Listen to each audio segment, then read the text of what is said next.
This is behind the scenes of Be Heard, and hope they're hitting record back there. Hitting record, guys, back there? Yes. Well, wait, let's start by just talking to, I want to talk to you about how long you have been with Be Heard. Sure. When was the first time that you started with Be Heard? How old were you? I was about 10 years old the first time that I got involved with Be Heard. Was an exciting experience for me. I went along on a shoot that you guys were doing, a green screen shoot, kind of just watched what was happening there, and I got really interested, and then you started the True Media Foundation, and I was there for the first induction meeting of the True Media Foundation, helped out on some of the first projects, and I've been hooked ever since then, the past 7 years. Well, I could say in the past, Isaac has done some directing, he's done the producing, he's been in every phase of the operations of production. I know that we won a Telly Award, we won a few Telly Awards that he was part of this project in the last 10 years, and one of them was for Pitkin County Library. And that's a huge educational piece that we did. We've done things for Johnson & Johnson, which is one of our I would say contributors, because we contribute by producing things for them for the YouTube channel, for the J&J YouTube channel. So it makes me proud to know that he's come this far and he's on his way to college, and we hope that he maintains to be a correspondent for us in Chicago, because there's a lot of action in Chicago, so you should be able to report something there. Yeah, I'm hoping to stay a part of the show next year too. Skype in maybe a couple times, maybe even do some pieces that could be featured on the show depending on what's going on there. I like that. That would be great. Yeah. So let's go ahead and start by, we're going to just walk around the studio. You at home can see what everybody does. Let's start out by right over here, and let's go talk to, who's our cameraman here? All right, we've got Alex Parrish on camera 2. He operates the second camera for the show. Alex, how has your Be Heard experience been? It's a lot of fun at Be Heard. I enjoy all the people and the cause of Be Heard. I think it's fun too. We get credit for it that goes towards school, so we're very lucky for that too. And Alex, I know you've pretty much done camera throughout the whole season, pretty much. Have you enjoyed camera? Do you find that's what you most gravitate towards? Yeah, I love working the camera. It's definitely more comfortable with it than anything else. But yeah, I love working camera 2 over here. All right, let's head over to camera 1. Camera 1 here is Mr. Brody. Brody has been with us for at least a year. And he's running camera 1, which is, you'll see all these cameras in action when we get going. Brody goes to Roaring Fork High School, and he did a lot of football games with us last semester. And so Brody, what do you think about your experience here at Be Heard? It's been a lot of fun, just meeting a bunch of new people that love film and to work with this equipment as much as I do. Oh, so then how do you think the team effort comes into this? Have you learned anything? It's not just about one person, is it? No, you definitely have to work as a team. If one person messes up, it can all just come to a crash, but we all come together and make it work. Yeah, it's like a great football team or basketball team, and it's like track. It's individual, but you still have to work as a team to meet the goals of having a good quality production. All right, next, our prompter operator. So Maite is our teleprompter runner on the Be Heard show. Thanks for switching me mics, Chris. And essentially what that means, for those of you who don't know what it means to run a teleprompter, Maite makes my job a lot easier she runs basically a scrolling script for me, so I can read off of that script and I never get lost and don't stumble over my words, at least not as much as I would without it. So Maite, you've actually done a lot more than just running the prompter, especially earlier in the seasons we covered some football games, and you were one of the few people who's at almost all of those. So throughout the experience, what has been your favorite job that you've taken on? I actually like being on camera the most, even though sometimes I have nothing to say, but when it's a written script, it's so much easier. But I like being teleprompter too, because Isaac's a good co-host. It is kind of like a co-host role, and I know, Maite, that through this, because I actually was in it with you, you've actually taken on a professional job as well on camera, doing some on-camera work. Do you want to explain that a little bit more? Yeah, the job we did together, me and Isaac, we actually made an education video for students around this valley talking about financial responsibility and how they will succeed later in life by the financial responsibility that we taught them through the video. And we also used the teleprompter in the job. So if you had to pick one thing throughout the experience thus far that you're going to take away most from it, that you've found most valuable, and you've been with Be Heard 1 year now? Yes. Throughout the year that you've been with the program, Be Heard program, what's that one thing?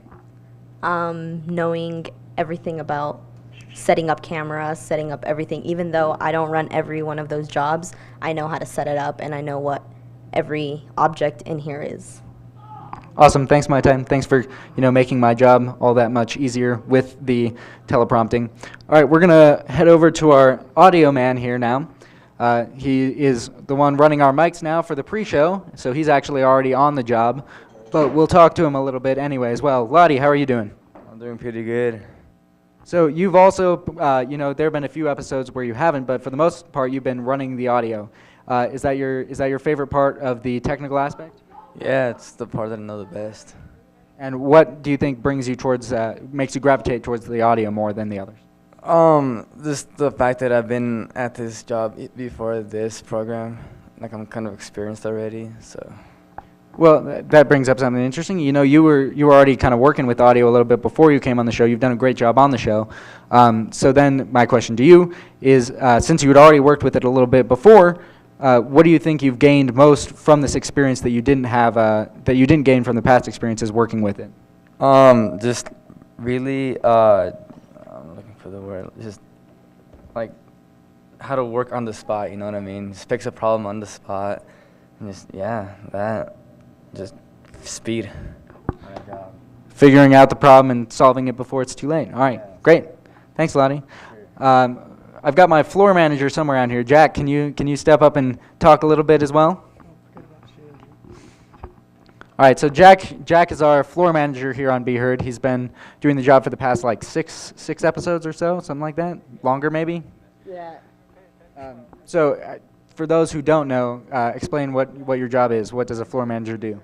I just make sure that everybody else is doing their job, make sure the director knows what he's doing up there, and making sure that everybody's just doing their job, and making sure that everything behind is all set, and making sure everything goes smooth. I'm just making sure.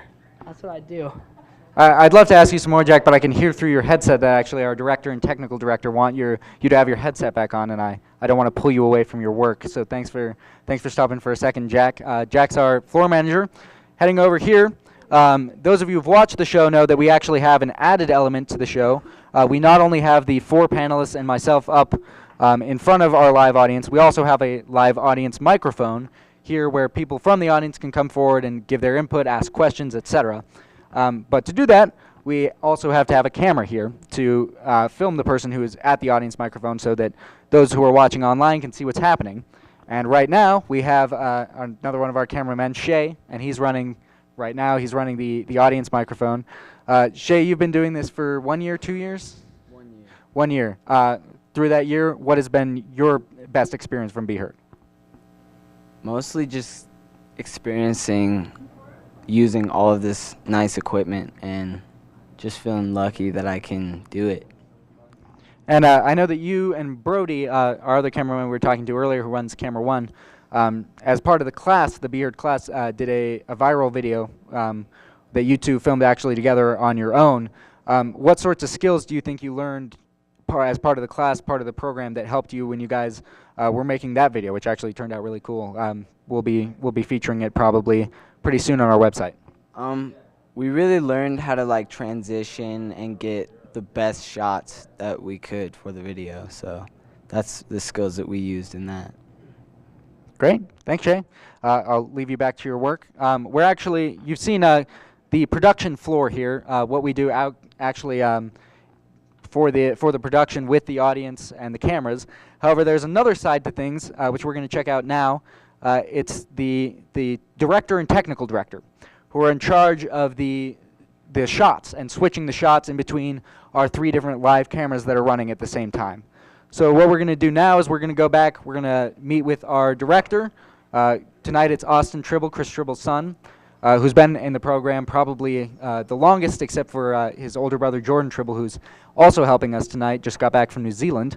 And then also our technical director, Quentin Henry, who just joined on this year, but has done a wonderful job so far. I actually used to do a lot of the technical directing up until this last year, this year when I've been on camera. And so it's always interesting to me to talk to Quentin. You're probably about to hear a bit of an echo here because we're coming right up on the microphone. As you can see, they do a lot of great work here. Quentin, you're the technical director for Be Heard TV, correct? Yeah, that's what I do. That's what you do. So Quentin, for those who don't exactly know, can you explain what your job entails? What does it mean to be a technical director? Well, I pretty much take this big computer and I work it. How do you work it? With all these buttons. And I flip through all the cameras. So Quentin, this has been your first year on with the Be Heard crew. Your first year working also with the TriCaster, which is the piece of equipment we use to switch between cameras. It's just been a lot of fun. I've met a lot of cool people. I've learned a lot, and just before you know it, and now I'm back. See, Quinn's the one actually operating what we're doing right now, so he has total control over what you guys are seeing on the output screen. Although he does report to one man, and that's our director, Austin Tribble. Austin, you've been doing this pretty much your entire life, so you've been with Be Heard since literally day one. I know that you're headed off to Redlands College next year, right? Redlands University, that's in California, just outside of LA, right? San Bernardino. Okay. So, you're headed out to kind of a hub of this media world. How do you think you're going to be using the skills that you've been learning since birth here at the studio through your dad, etc., when you go off to college?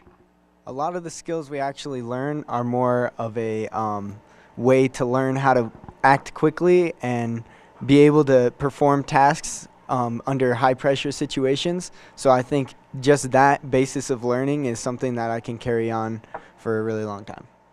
And Austin, I know because we do this sometimes after the show. A few of us hang out and we do some freestyle rap sessions in the sound booth. And I know that Austin's probably inarguably the best of us at doing those freestyle raps. He also does his own that he writes, which are pretty fantastic. So obviously that takes a lot of the technical aspect. Do you think you would have had the same opportunities in regards to like producing that kind of music if you hadn't obviously been born to your father who runs this program? I think it would have been a lot harder to get there and be able to be able to have the opportunity to produce music and things like that. But overall, having my dad there as a way, and my dad's equipment for me to be able to use that and really have unlimited opportunity for whatever technical, camera, audio, whatever I wanted to do is all right in front of me. So I think it definitely made it a lot easier to do so. All right, great. So you've seen both sides now. You've seen the on-field production. You've also seen the behind-the-scenes here with Austin and Quentin. We're actually going to go now because it's getting pretty close to showtime. Let's do a time check. 6:57. We go live in about 3 minutes. So we're going to go down to the set and we're going to go ahead and get ready to go with the show. So I'll see you very soon.